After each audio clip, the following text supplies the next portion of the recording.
you let me love you forever, forever? I wanna love you.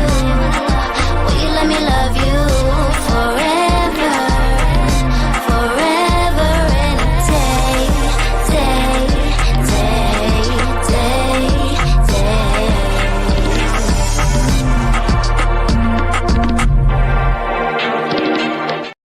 Happy Friday! I just love that song.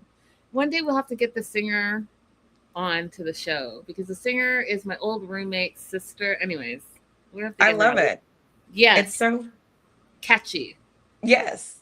Catchy. Makes me happy every time. Me too. Guys, welcome to TMW Online, the Melanated Way. I am Linda. That is Abby over there. We are covering all things 90 Day The Last Resort. We are catching up on episode 8 and episode 9. So 8 and 9 will be in this little concoction. And you know, it kind of moved fast. There was a lot, but not a lot that happened in these 2 episodes. I think my overall take is don't be racist and be a team player. What were your overall thoughts? Same. The only thing I would add is if you want people to sympathize with you or understand how you're feeling, you first have to sympathize with other people. You know, there's a lot of people online who take Shekinah's side.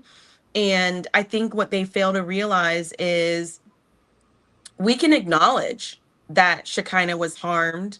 We can even acknowledge that Shekinah, in a way, was trying to speak up for Thais when this incident happened. We can acknowledge all of those things, and she still needs to apologize first because her offense was greater.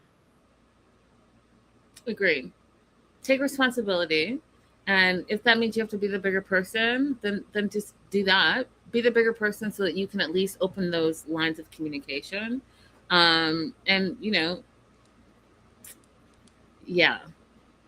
What you said was egregious, Shekinah. And I need you to start acknowledging that. That being said, The Last Leap of Faith is the title of episode 8. We are kicking it off with Rebecca, who also is not taking responsibility, in my opinion, for the way she treats her husband. And so she is attacking him again. And I say attack. When I say that, I actually mean it. On the fact that he said that she's not a real wife. And I know that we talked about that and talked about solutions. But at the same time, 2 wrongs don't make a right. So for her to then say you're not a real husband and attack him in that way because she feels defensive and she feels hurt doesn't make it right. Right.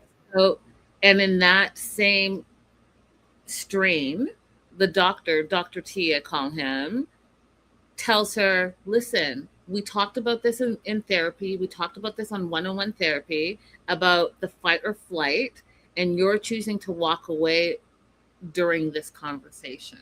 So he's trying to hold her accountable because what we're seeing in these episodes is Rebecca freak out and walk away. So she wants to have the last word on her terms and walk away. And what Dr. T is trying to show her is that that's not the way, right? Mm-hmm. Fight or flight. You need to stand and deal with the conversations and deal with the hard issues and communicate to your partner rather than drop, you know, these word bombs and then take off.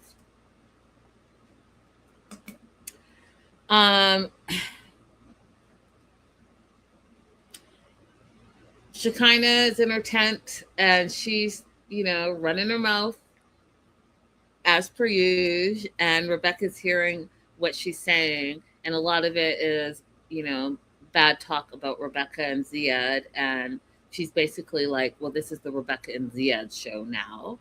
Which, you know, Shekinah, when people say that you're making it about you and that you have to be the center of attention, I really need you to pay attention to the things that you're saying because you're calling out the same things that are important to you. Mm-hmm. Ziad, I'm actually really proud of. He really is trying to take on all the tools that he's given, you know, on this last resort. and especially in therapy. So he turns to Dr. T and is explaining how, do you see what, like, this is what I'm dealing with, like, how do I deal with this? I feel like my relationship is broken. And then he really has the foresight. So even though there's a language barrier, I think that, you know, to be corny, I think that love is love in every language, because he says maybe love is not enough. And I was like, that is just wisdom. It is, because it's not, you It's guys, not. never going to be enough. You all have to be this on the same page about your financials. You have to be on the same page about faith and religion. You need to be on the same page about sex and intimacy. You need to be on the same page about like household chores and upkeep. Like, love is just not going to be enough. You just can't kiss it away. Sorry. Do you agree? I mean, I do agree, and I'm actually not sorry to say it. Listen, it's not. Hey, Fizzies. Friday night with friends. Hello. That can be a song too. Friday night with friends. Friday night with friends. Friday night with Friday night with Phazies.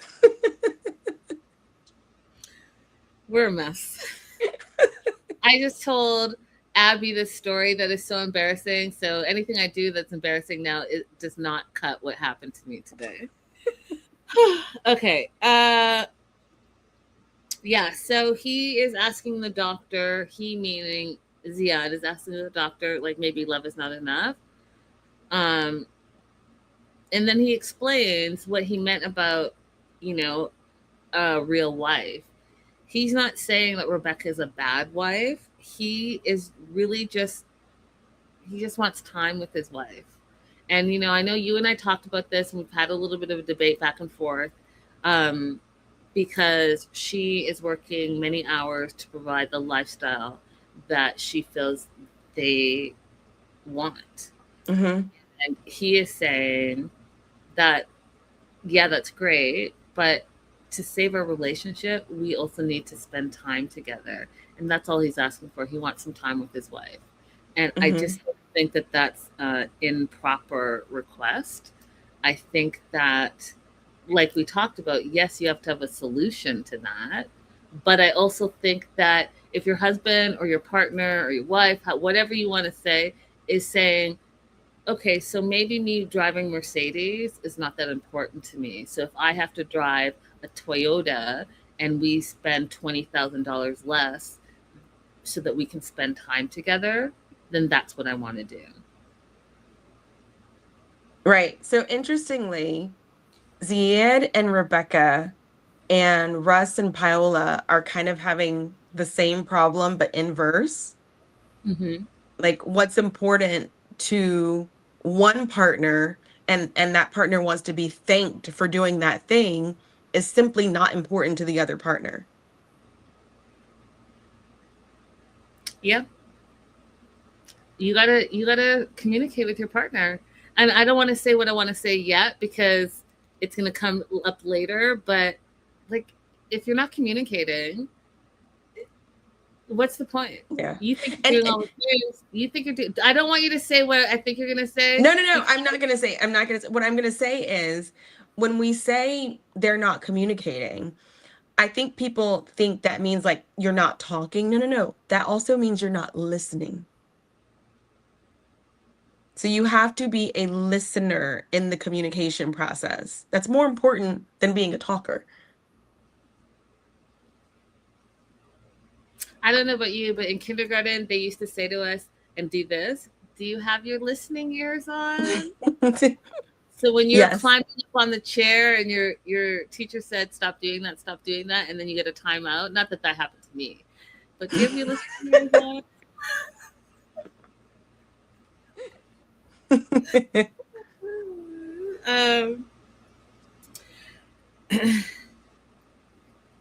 So Ziad and Rebecca are like at odds, and Shekinah's over here kind of stroking the fire and says that Rebecca is going to lose Ziad.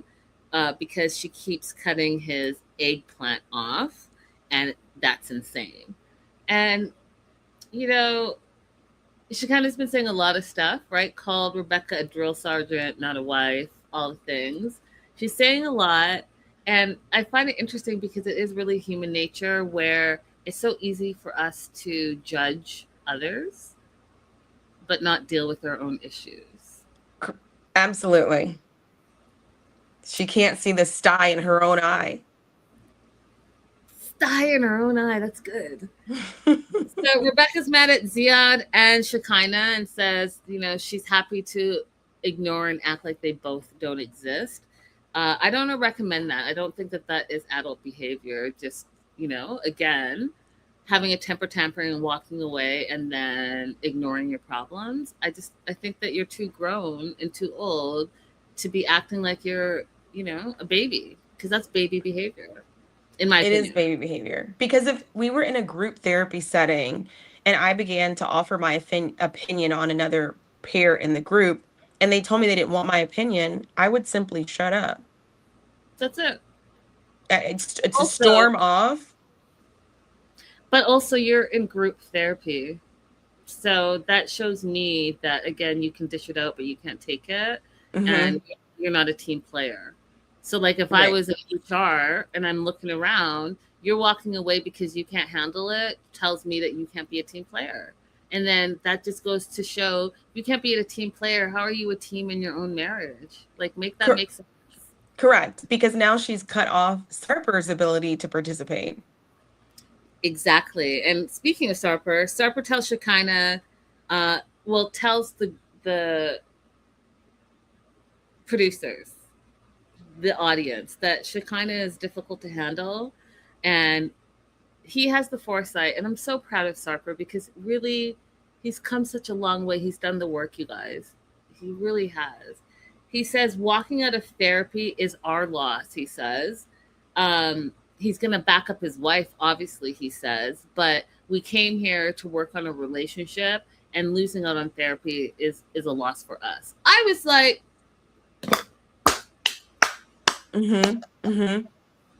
He also said last episode that he also had some opinions on Rebecca and Ziad, but given the events that had occurred, he was keeping those opinions to himself.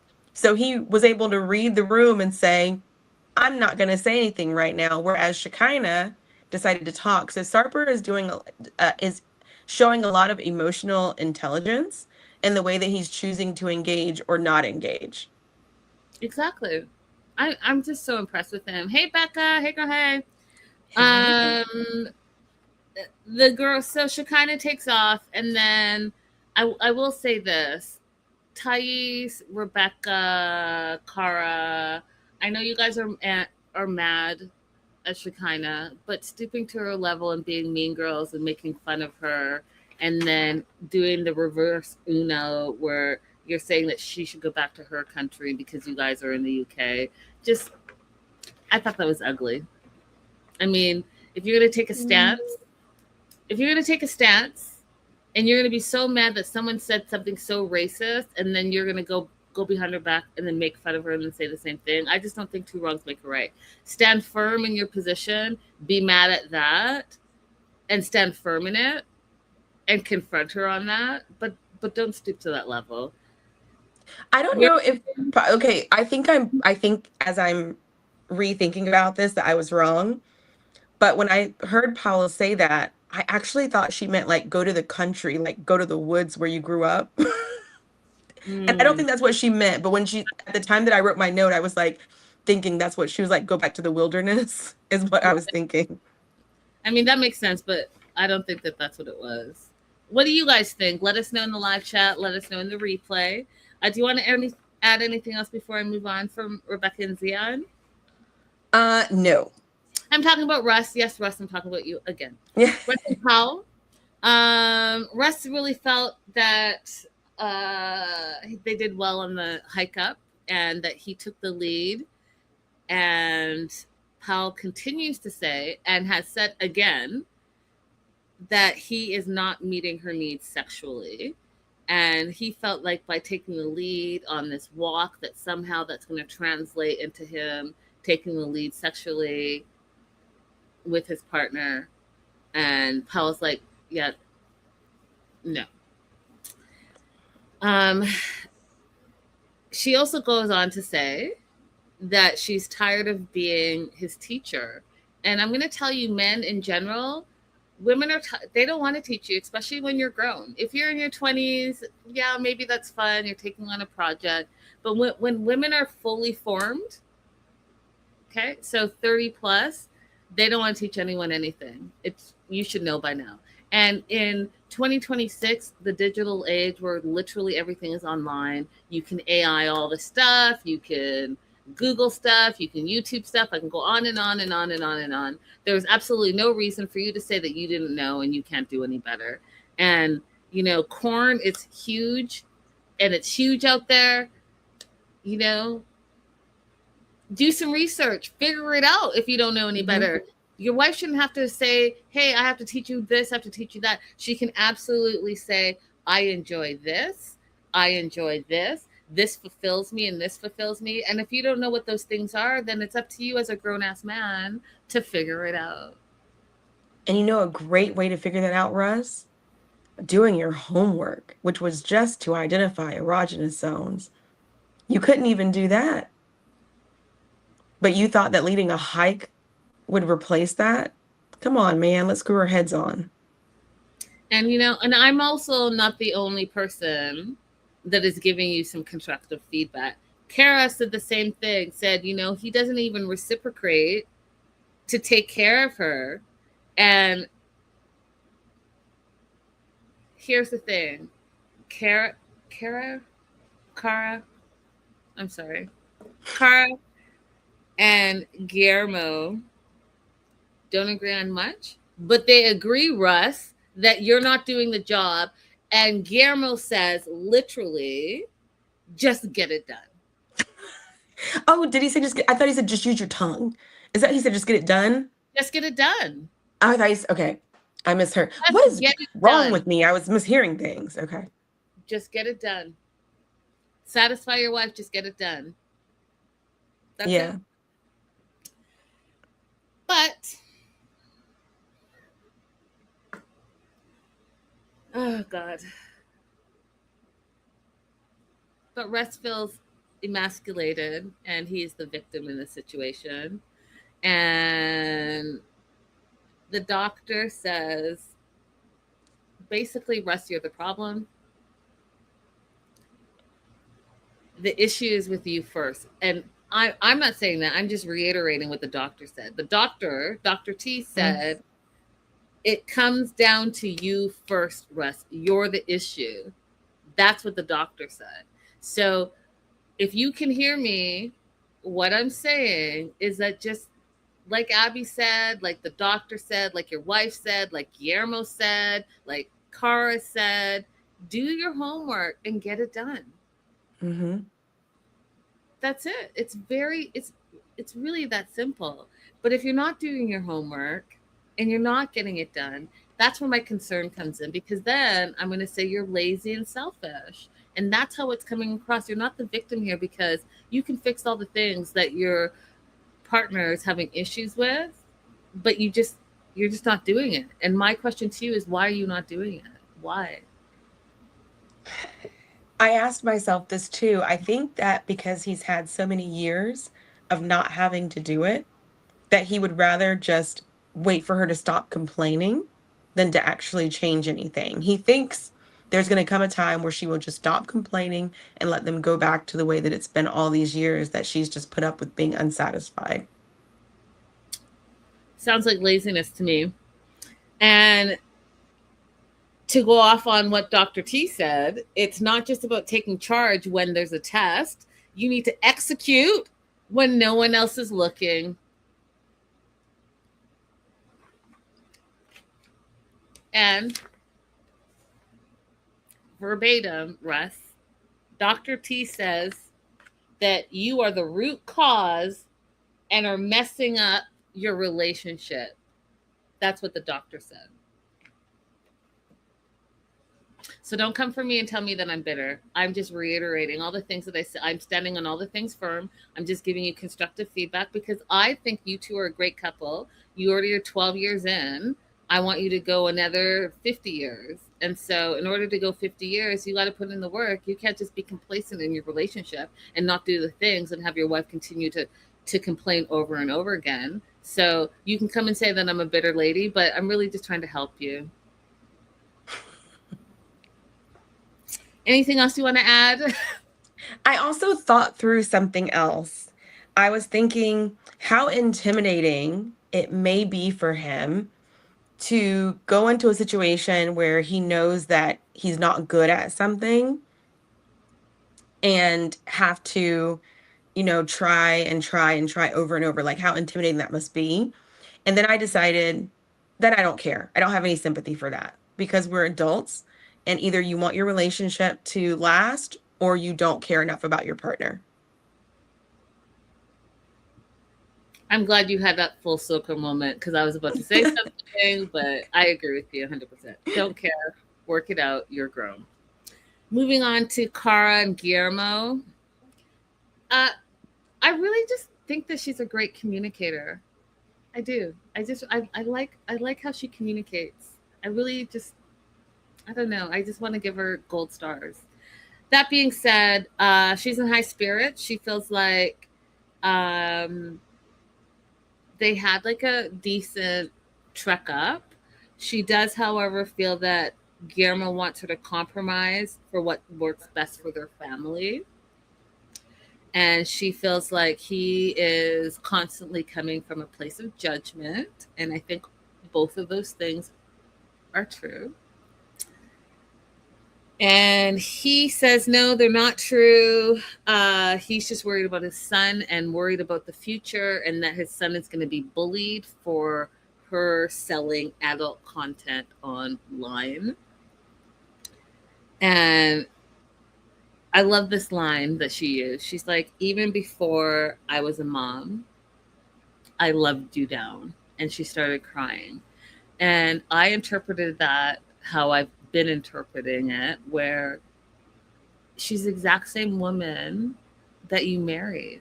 She's the Mm-hmm. exact same lady that quote unquote loved you down and all the things that she did when you met her.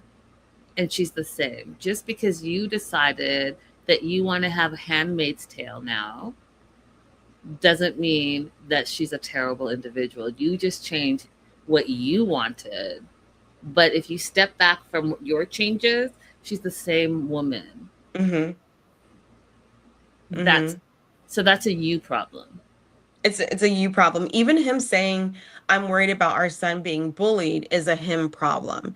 He's saying that he's worried about this future scenario where some children may know about the mom's adult content, like in what, middle school, and then may bully his son.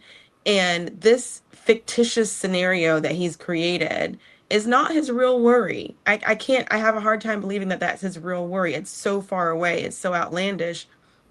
And none of us have any control over whether or not our kids start being bullied. We only have control after it happens and how we're going to respond to it.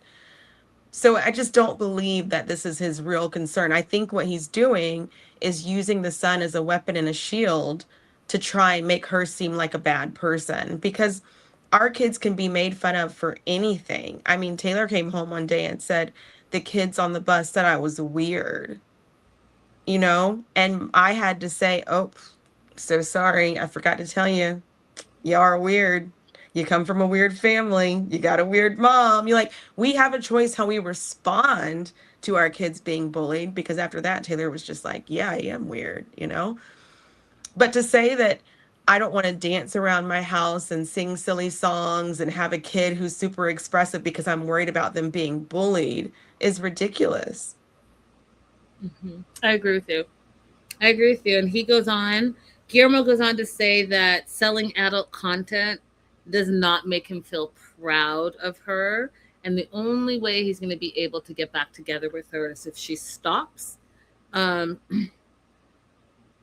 so he can't move on without her stopping this. And again, my concern is he's acting brand new. He's acting like she just did this. I think the saying is out of a vacuum. She told him, oh, is it not? Okay, well, my point is this. She, she didn't do this in isolation.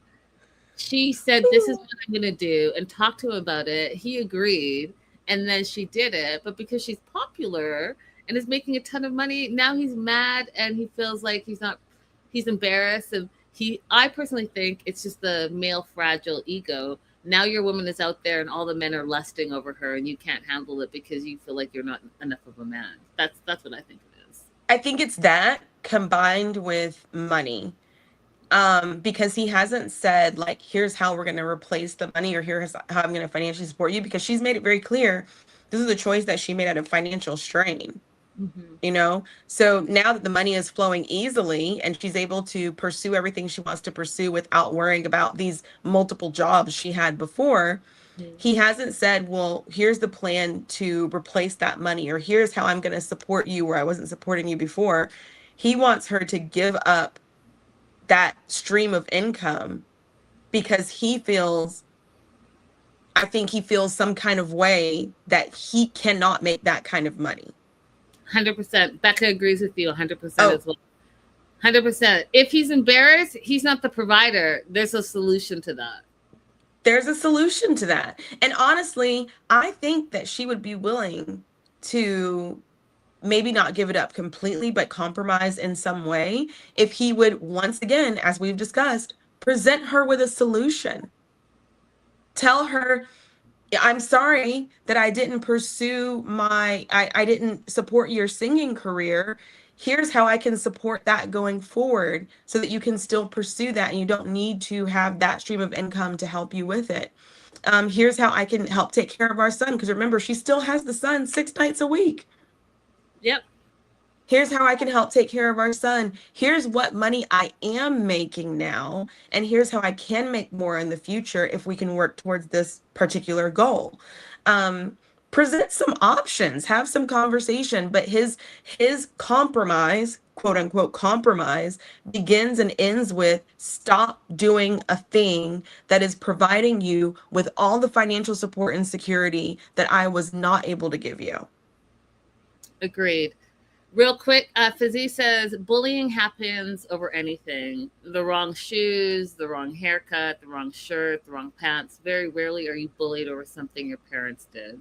Exactly. We're growing up in the age of, these kids are growing up post Kim Kardashian and Paris Hilton and all of these figures.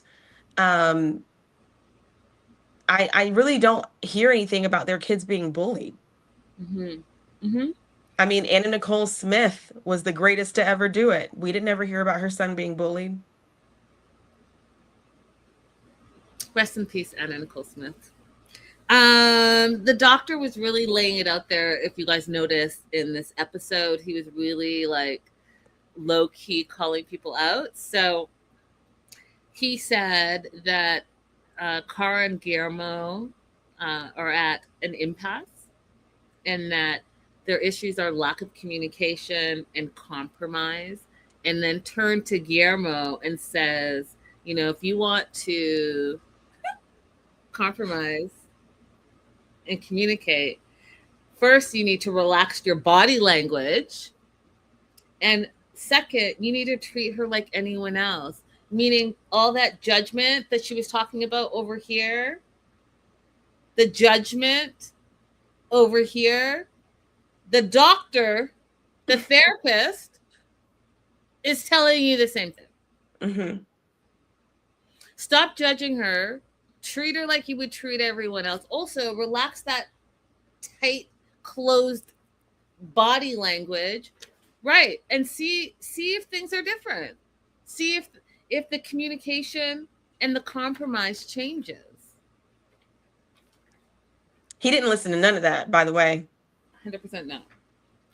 They are wrapping for the night, so group therapy is done for the night. people start walking away. The whole group is talking about Shekinah and Sarper, because they were not there, and so they feel that they were not respectful of the group. I gotta tend to agree. If you're in a group therapy and you're walking away because you don't want to have to hear what the group has to say, it just feels very selfish and one-sided. What are your thoughts, Abby? Same.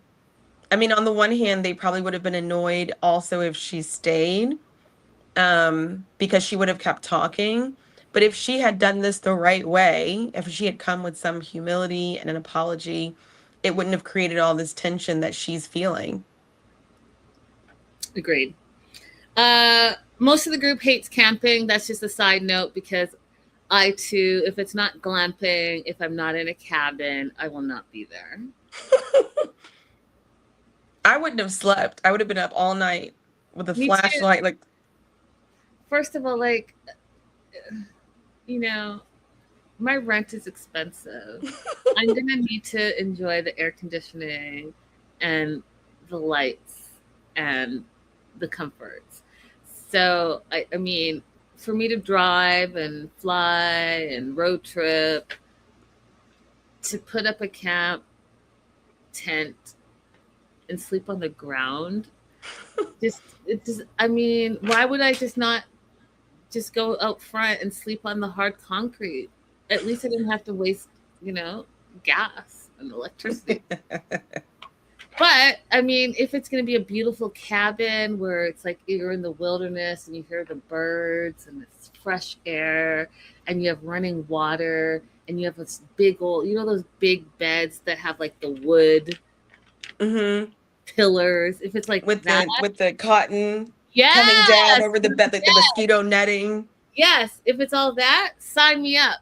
Make sure there's a running shower though, also inside, not outside.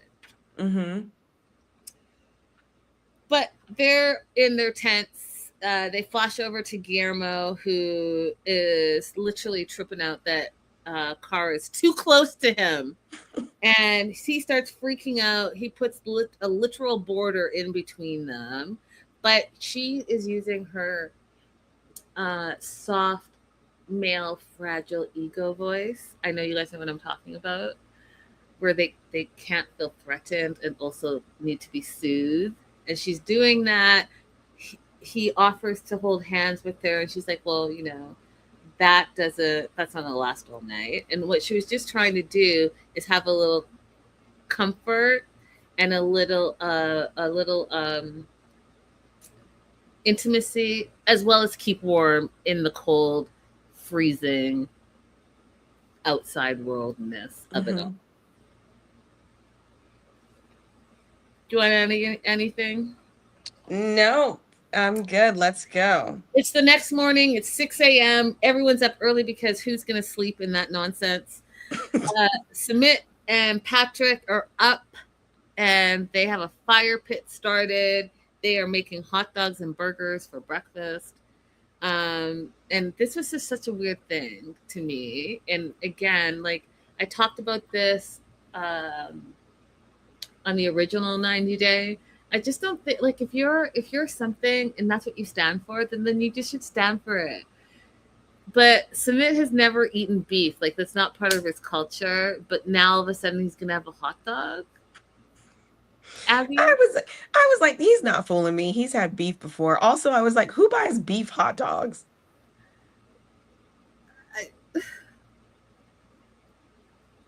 First of all, dear America, can you help the Americans be able to eat just anything? Because they can't eat anything right now. Everything is Listeria, Salmonella, recalled. Can you help the Americans so that they can just like open their fridge and have a meal?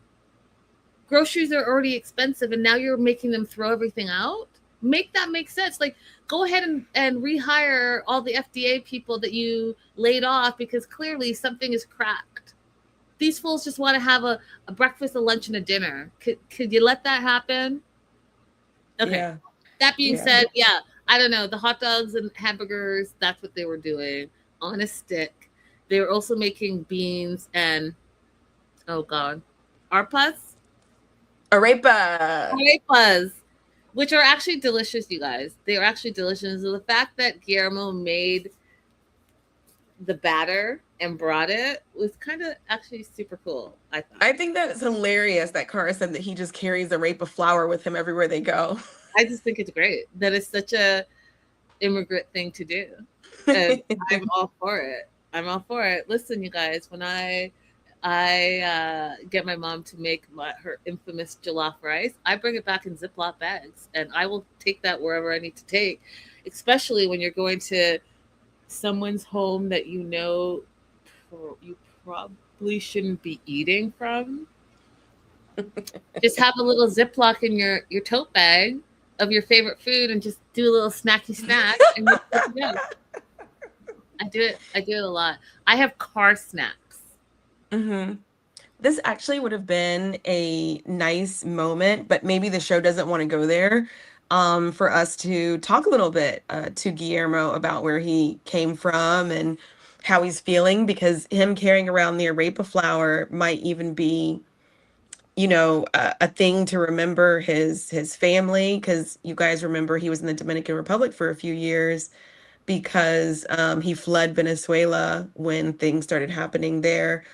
And so I wonder, was he someone who always carried a rainbow flower, or is it something that started after he had to leave and went to the Dominican Republic? Like, it would have been nice to get a little bit more history on him, because even when they introduced him in the first two shows they were in, we didn't know anything except that he was uncertain about his travel because he couldn't get a passport. That's the only thing they told us before. I agree with you. I think that we often have a lot of missed opportunities to go deeper about the whole cultural aspect of this show. Okay, speaking of like the hot dogs, the hamburgers, all the stuff, I don't know how this conversation came up, but Cara and Guillermo are crazy like that.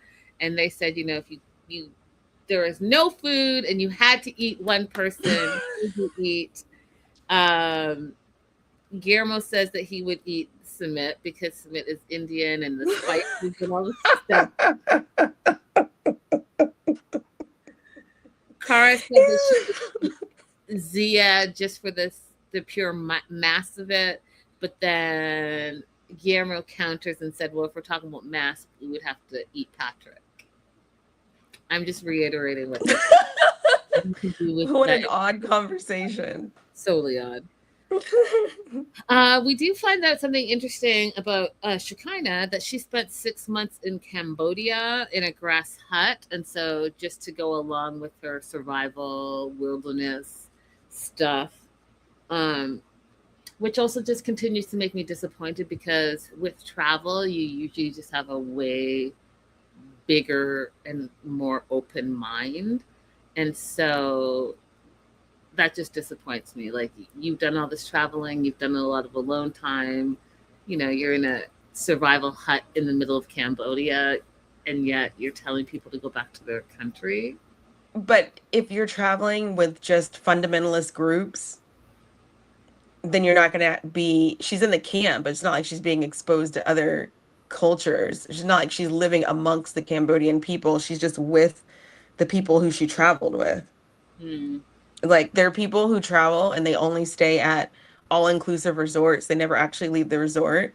It's like, yeah, okay, you were on a plane, you traveled technically, but you didn't really get to know the other country you landed in. Oh, ew. Do people do that? There are people who do that. And so if that travel was a part of the group that her parents belonged to, which was an ultra conservative group, she wouldn't have got any additional exposure. She would have gotten some, survival skills, but not any exposure to other people and other life situations and other cultures and other food, nothing like that. It's unfortunate. Then there's a whole poop talk that I'm just going to gloss over because I'm not interested. She kind of feels alienated by everyone. She feels like everyone hates her and that no one wants her there. And I just feel like that was an opportunity for her to take accountability for what she said and do some apologizing. And I can't really understand, Abby, why she doesn't see that is the issue. The issue is you need to own what you said and apologize. You offended everybody. So if you feel alienated, it's because you offended these people and you're standing in your offense and not saying anything about it. Right. And by the way, Jenny and Submit offered her great conversation after this happened. So her insistence that she's being alienated is truly of her own making, because at the very least, she knows she could go to them and say, I'm feeling like I'm not a part of the group. I'm feeling like an outsider. What do you think I should do? Or can you help me? But she's just choosing to just stay away and say, they're excluding me. They're not. Yeah, you're not the victim here.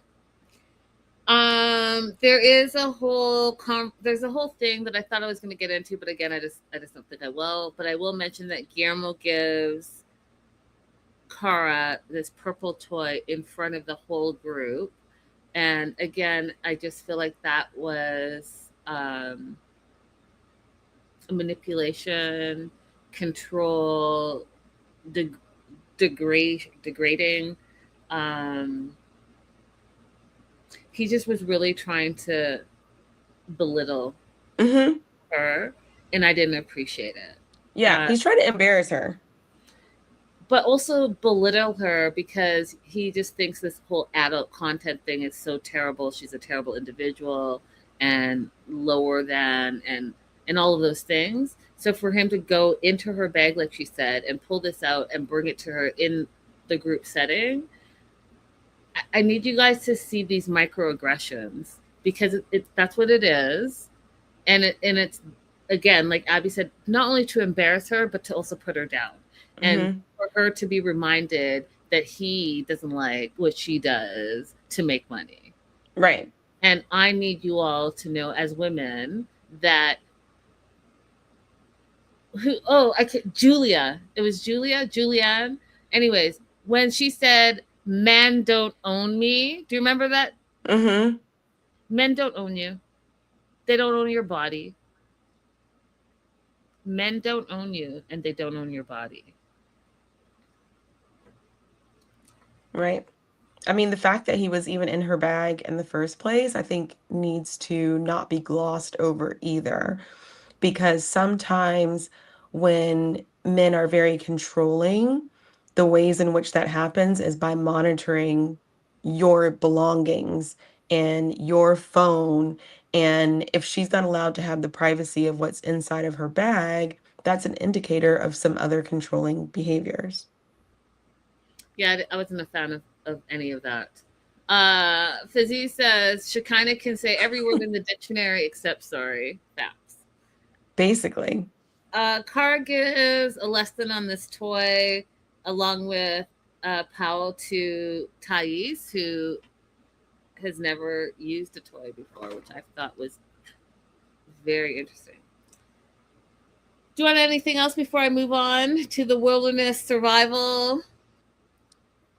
No. Let's go.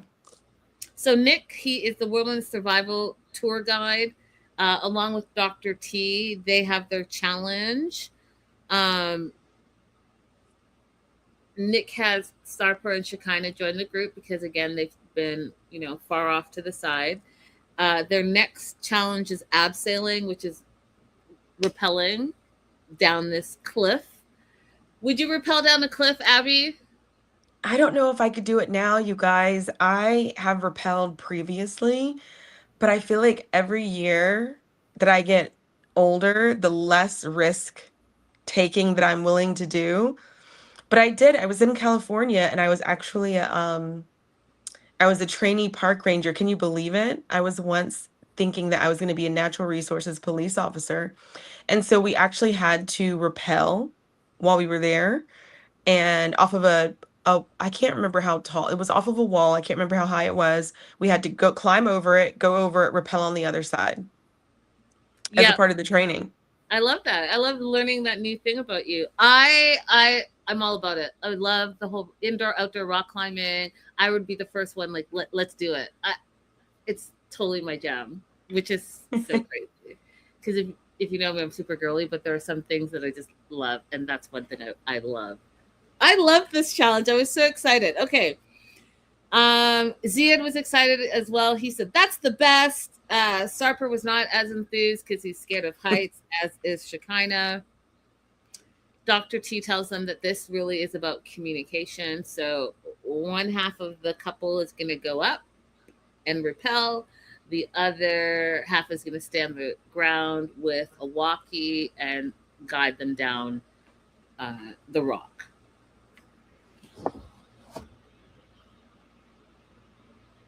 All the men are chosen to repel except for Thais, who is going to repel for their group because Patrick recently had, I guess, double knee surgery. I didn't know that.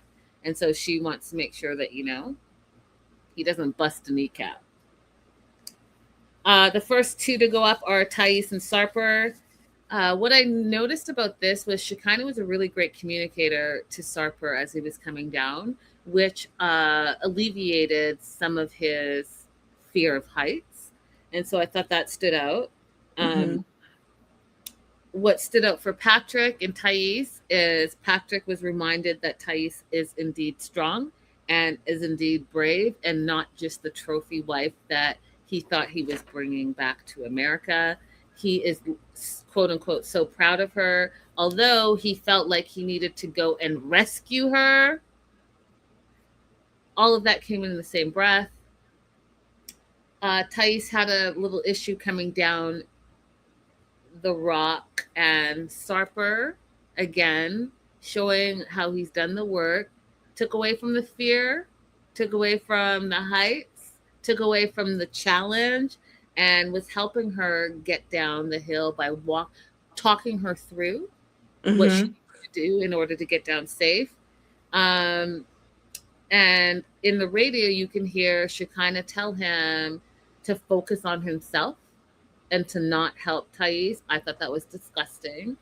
And to camera, Shekinah said to us, the audience, that she felt Sarper was a traitor and not loyal because he helped Thais, who was, quote unquote, her enemy. There's a lot to unpack there, but what I will say, you guys, is Sarper, keeping you, and don't succumb to the nasty that your wife can be, because at the end of the day, be a human, be kind, spread love. Also, be an adult. That's your enemy. Like, who talks like that's your enemy? She's only your enemy because, like Fazee said, you don't know how to say sorry. The other thing is, he was afraid of heights as well. So I imagine that it was helping him to forget his own fears, to leave his own head, and to help Thais. So how do you not see that, Shekinah, as a positive for both of them? That they have that. Even when Patrick saw that Sarper was helping, I think he had like some mixed feelings about it a little bit, but he did put the walkie down and say, oh, Sarper's helping her. So, and why would you want to have a partner? Like, as an individual, why would you ever want to have a partner who sees somebody struggling and could help them and chooses not to? Why would that ever be a quality that you wanted in a partner? Disgusting. Yuck. Ugh, yuck. Happy early birthday to Fazee. She says her birthday is coming in September and she's going skydiving for the first time. That's awesome. Oh, excellent. I hope you enjoy it. Are you doing the indoor skydiving? No, do outdoor. Do outdoor and do the tandem and just experience life. We're moving on to season 3, episode 9, the last performance. We just talked about this. Sarper overcame his fear of heights. Shekinah's still mad that he helped Thais. And we're moving on to couple number 2 that's rappelling down the hill, which is Jenny and Powell, and Submit and Rest. Jenny and Powell being on the ground. I don't know if I mentioned this, but part of rappelling down that rock as well is they each had animal placard that they had to find down on their way down. And so for Jenny and Pao, it's a snake and a rooster that they have to help their partners find. Jenny was not very helpful. And Dr. T literally had to tell her that she needed to focus on the task because she was like, oh my God, oh no, I can't watch, no. Focus. And she ends up focusing a little bit. Sumit really steps up, who was kind of like a natural out there, and he was able to get his card, and he's screaming, I'm the best. Yeah, we were all actually surprised. Were you surprised? Because I was. Yeah, I was not expecting anyone in that pair, Jenny and Sumit, to be any kind of athletic. I thought he was just gonna slide down, like face plant on it and just slide down the rock face. Russ also gets his card, which was the rooster. And what I thought was interesting that I think that he doesn't pay attention to, Abby, is the fact that his wife continued to, like, even though she complains, she also supports a lot and encourages Absolutely. a lot. And she was doing all the encouraging as he was coming down and complimenting him and kind of being like sexy towards him, saying, you know, your butt looks good and all of this stuff. And then as soon as he comes down, she hugs him, she kisses him, she encourages him. So why doesn't he talk about that part? Does he forget that she does that as well?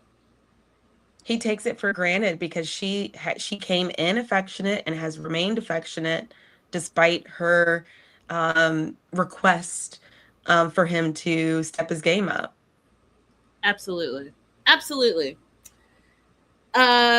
Group number 3 is Ziad and Guillermo. Rebecca and Ziad, you know, obviously their biggest issue is lack of communication.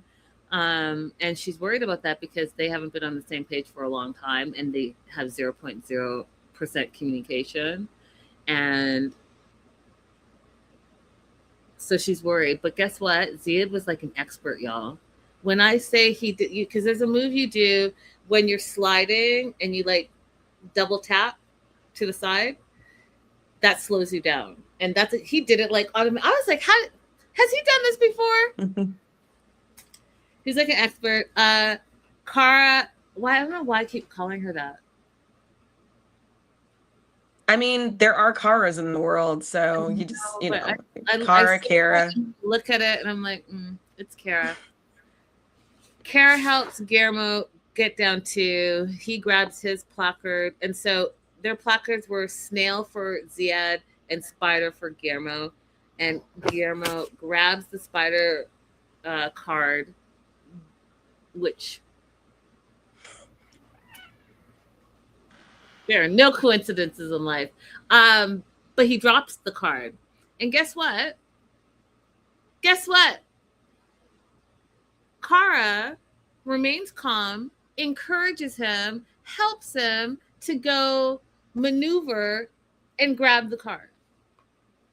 Even though he's been so terrible, she continues. I'm just like, she's so good. She's so good. She doesn't, you know what it is? I think, Abby, is I like that she doesn't allow people to take her out of who she is. Absolutely. I mean, and that is not just with him. That seems to be who she is consistently because people leave her the nastiest comments.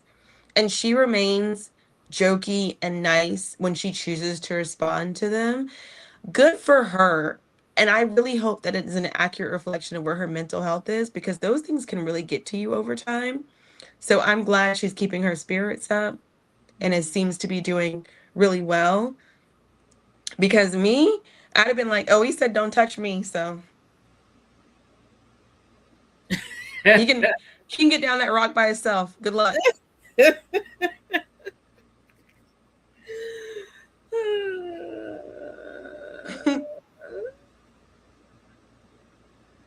So Ziad and Guillermo get down.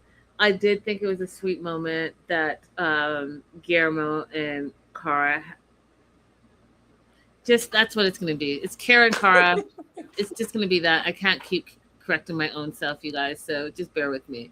But they shared a cute hug at the bottom, and you could see in that moment that if he could just let go of his fragile ego and the need to punish, they could come back to something. Because in that moment, you could see where the love came from. Mm-hmm. Ziad loved it, said it was the best experience of his life. And Ziad's having a great time on this retreat. Minus the arguing with Rebecca, he's having a grand old time. He really is. And he literally said, this is a good sign that maybe we can make our marriage work, because they were able to communicate in this moment and have him safely come down the rock. End of the camping outdoors challenge. They are going back to the hotel, the Castle Hotel. Everyone had a good time, and it's so funny because in the moment, everyone's like, "Oh, I hate camping, and this sucks, and it's cold, and blah." But as soon as they get into the Mercedes vans, they're like, "Oh, we had such a good time. That was so fun." And Thais mentions Sarper and says that she appreciates how much he helped her, and that he is growing on her as he has with us, and that he has a big heart. And you do see that. You do see that about him. Rebecca is reminded how much she actually really loves Ziad. Jenny says she never wants to go camping ever again. And as she's talking to Sumit, she also wants to remind him that in a marriage, in a relationship, you communicate and you don't just take loans out on your own without discussing it with your partner. And this is what Sumit says, Abby, that he doesn't like the concept of marriage. What were your thoughts on that? Because okay, so I did watch the preview Going Beyond a little bit, and I actually agree with what he's saying.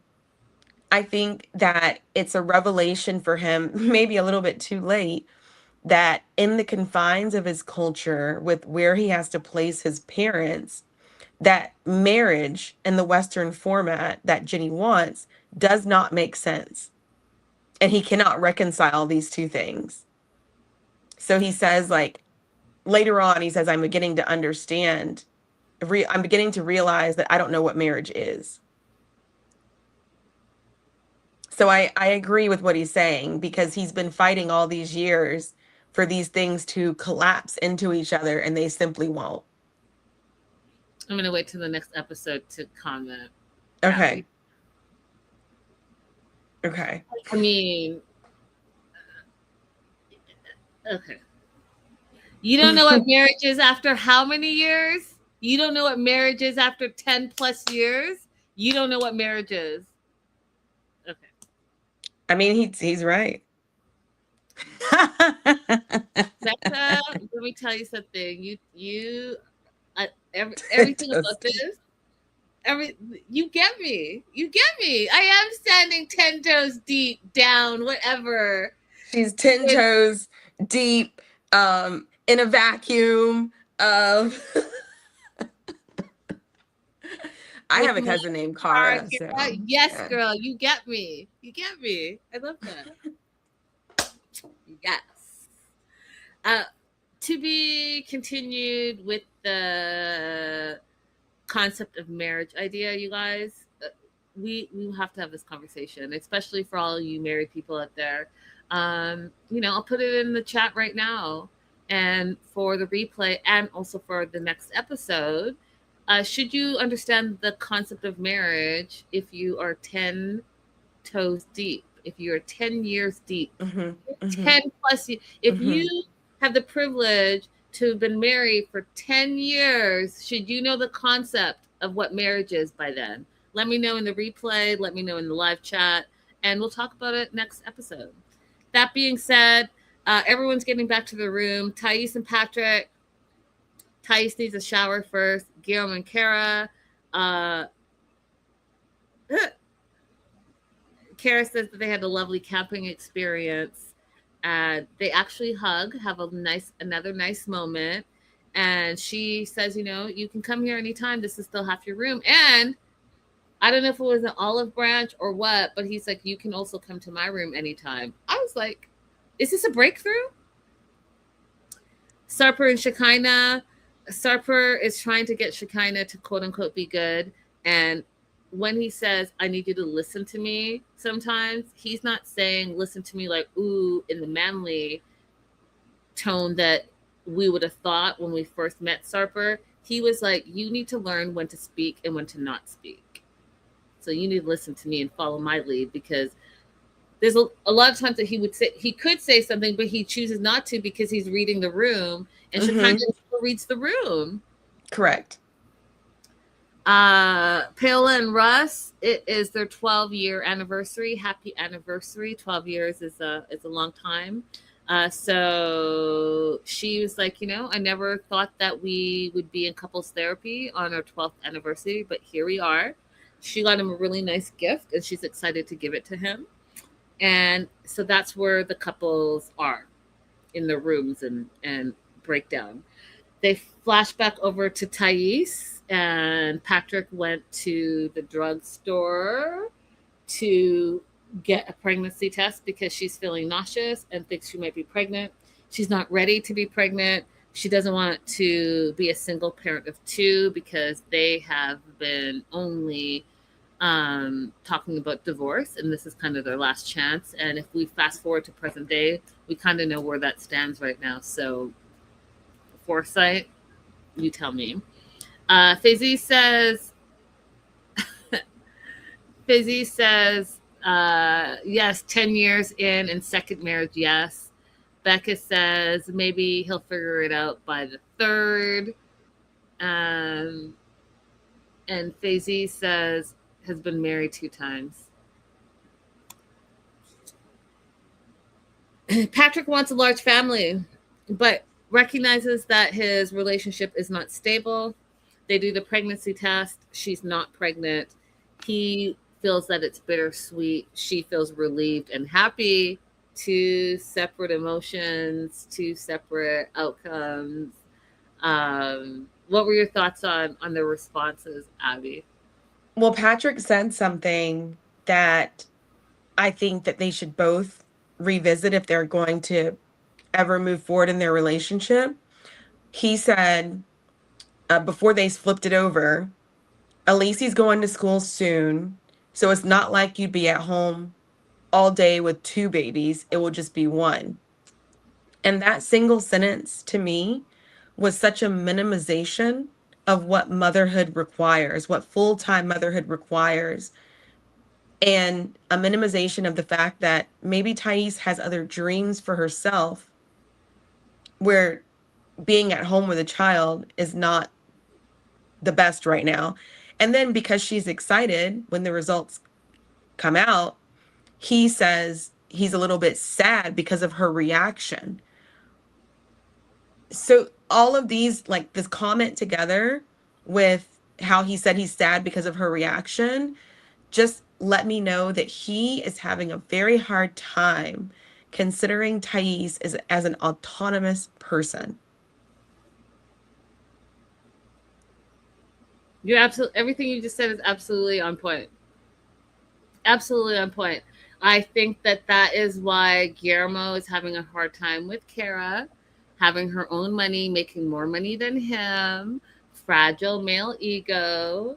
I think that's exact. You nailed it. You nailed it right here.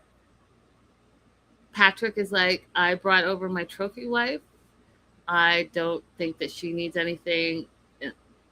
And I'm going to get this one right, except to be, I am going to get this right. Barefoot and pregnant at home and be like a trad wife. That's in his mind.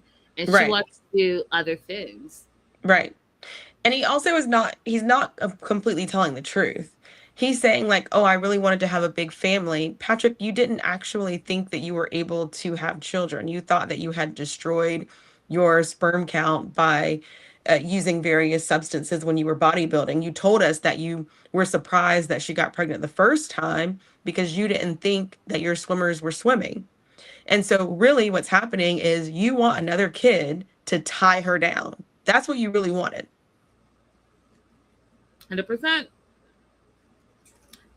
Twofer right there. Abby's giving you twofer. Double fist. They are all out for group therapy. It is, and this is the first time that I am hearing about this, let alone seeing it. So I'll be interested to see what next episode is. But I put down doll theater, but it's puppet and a puppet show, but it's puppet therapy.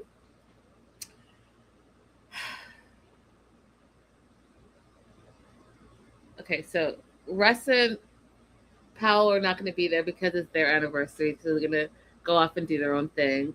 And Jenny and Sumit, I don't even remember why, but they're not going to be there either. Actually, I think they have their one-on-one. That's yes, they do. Have you heard of puppet therapy, and have you seen it before? I've heard of it, but not the way they're doing it. I've only heard of it with relation to children. Yes. And the puppets or the dolls they use are not creepy. They just use anatomically correct dolls because they want the children to be able to like tell what happened to them. Usually I've seen this in cases where the kids are being abused in a particular way that they may not be able to express, but they can show you with dolls. And so now I don't know anything about why they have these, as Patrick called them, Renaissance dolls and what's going to happen. Yeah. So I agree with you. So art therapy, yes, with children specifically. I didn't know that the doll therapy was considered the same thing when it comes to children. But anyways, I haven't seen this before, so I am very interested to see how this pans out. But they're doing puppet therapy. Side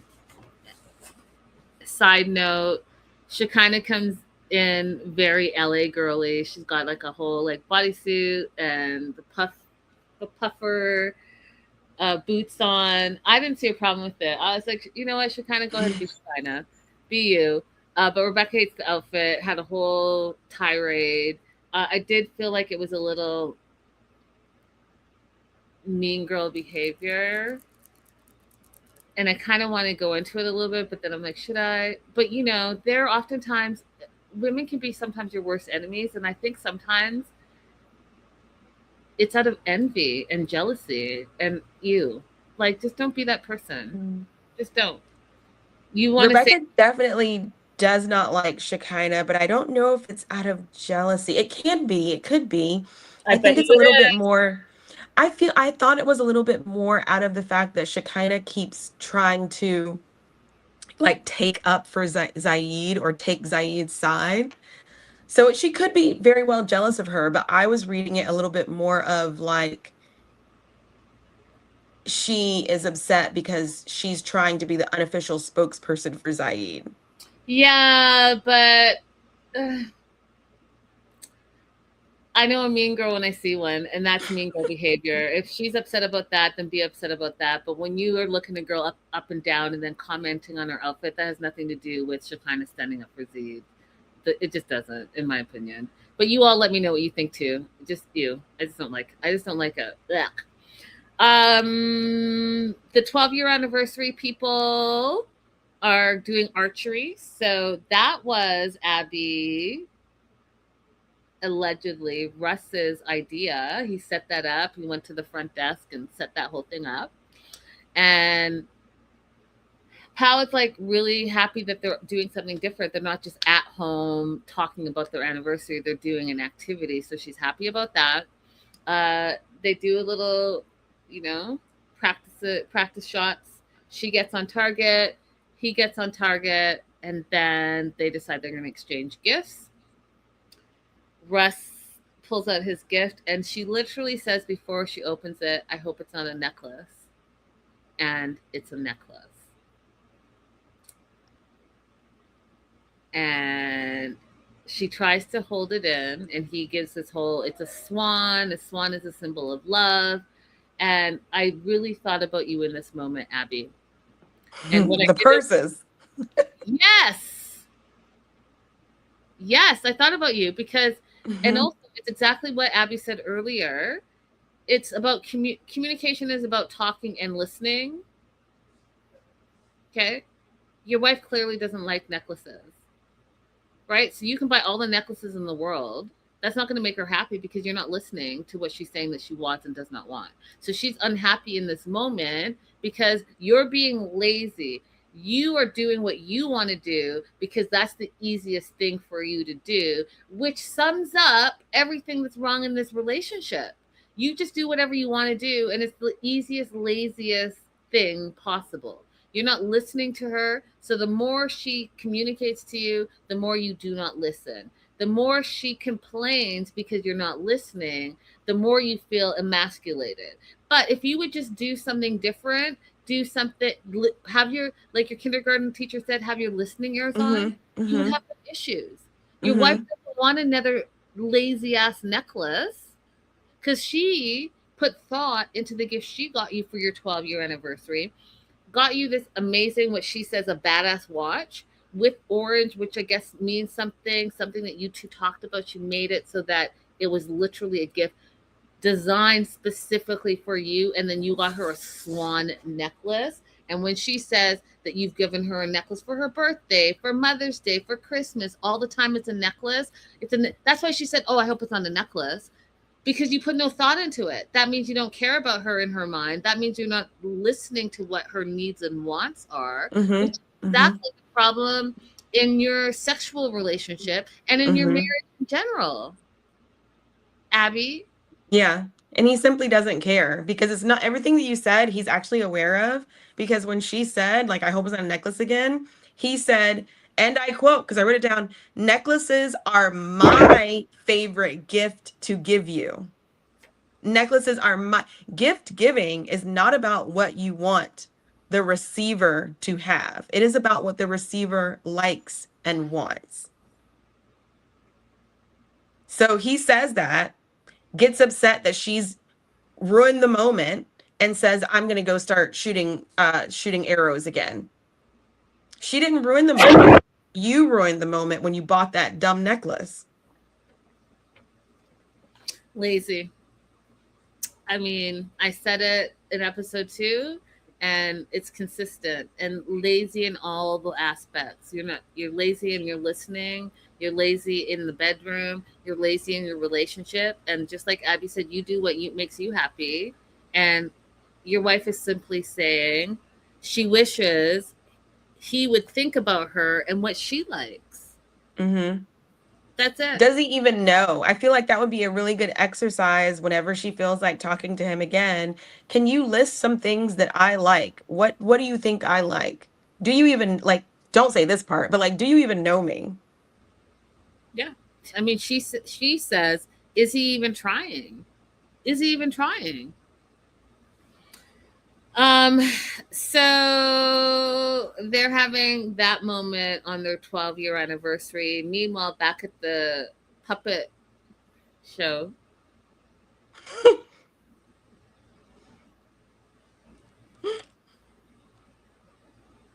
you know, you guys, I know you guys know me by now, but I'm just so, like, I can't help myself sometimes. I just can't. I can't. And you know what? Abby said this to me before, and it's true. Like, if I just don't like something, everyone's gonna know it.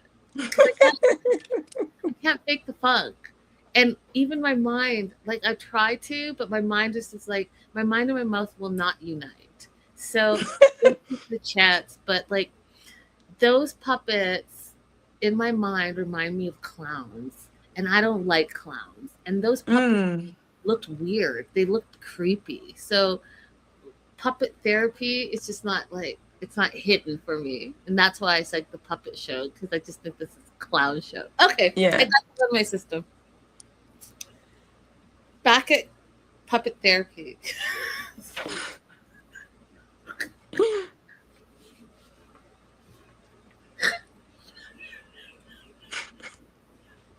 they don't even look like clowns to me. It's worse than clowns. It's like something from a horror movie. Like they're more scary than Chucky dolls. But you know, they're in England, so they have a different sense of like What's normal?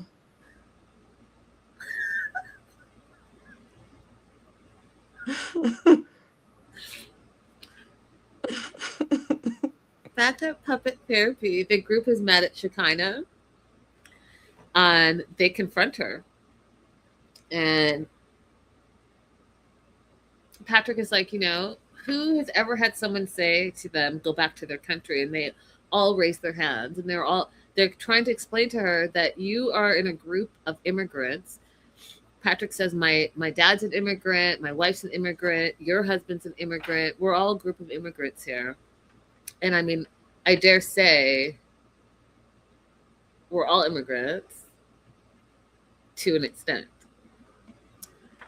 That being said, Shekinah says, instead of owning it, where this could be over because you could just apologize, instead, 10 toes down, she says, has anyone attacked anyone from another country that they weren't from? First of all, you are missing the point. You are missing the point. And how dare you flip it and make it about them attacking you and you're the victim here? Why can you not just say sorry? You know that was a disgusting thing to say. Kara says you never take accountability. And then Shekinah says, well, you can't go to a new country and act like that. Again, ignoring what the whole group is saying. Sarper is remaining silent, but we find off later to camera he wishes that he was able to jump in because he feels like Shekinah, yes, she's in the wrong, but she's not the only one at fault. Thais is at fault. And I see what he's saying, right? Because Thais should not have put hands on. Keep your hands to yourself, everyone. However, let's address this issue because that's what the group is. If you want to be accepted back in the group, you need to address this issue. Thais calls Shekinah a racist. Kara says, if you don't want to be considered a racist, then don't say racist things. Rebecca says, second time this is coming out, you don't take accountability. And then to wrap it all in a nice little bow, Patrick says, we can't stand Shekinah. She's the worst person we've ever met. We love Sarper, though. So they're in a difficult situation. And then he says to Sarper, you should run. Which I find interesting because of present day, what's going on with those two. What are your thoughts on all of that, Abby? So Shekinah says, I'm not racist. I was just saying she shouldn't act like that. And I really wanted somebody to respond, well, then what was the point of adding that phrase back to your own country? If your issue was, I don't want you to behave that way, you shouldn't act that way, then what's the point of adding on that phrase? If you want us to believe that what you said was not racist, and what they really mean is xenophobic, but people use racist for everything.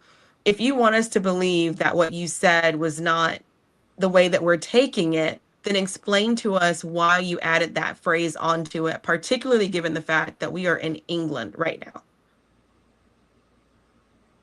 I wish somebody would have said that and just let the floor remain open, no bickering and arguing with her. And maybe she can have an opportunity to genuinely reflect. Or maybe if somebody would say, and this is not me advocating for her, by the way, I'm just kind of like thinking through different ways this could have been handled. But maybe if someone would say, or the therapist would say, I understand you were harmed, Shekinah, and I think we are going to address that. But the group overwhelmingly would like to address this issue first. Can we address this issue first, and then we'll return to the harm that you suffered? Because I think that's important. I think it's important we talk about that. But can we address this issue first? Shekinah, do I have your permission to do that? It was definitely a missed opportunity by the life coach. I think that the life coach also didn't read the room.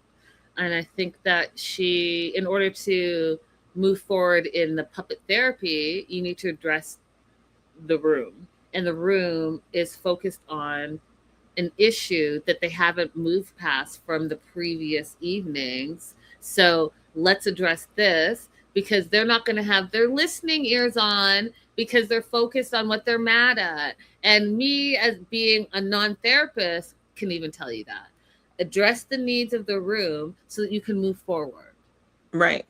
Right. And she needs to be told that moving forward, when you notice yourself having a moment where you're being racist or xenophobic, just like general advice to everybody, and you truly want to be a better person, when you have those kind of moments, you have to consider other things that you've done and said in the past and other things that you will do and say in the future, and check yourself internally.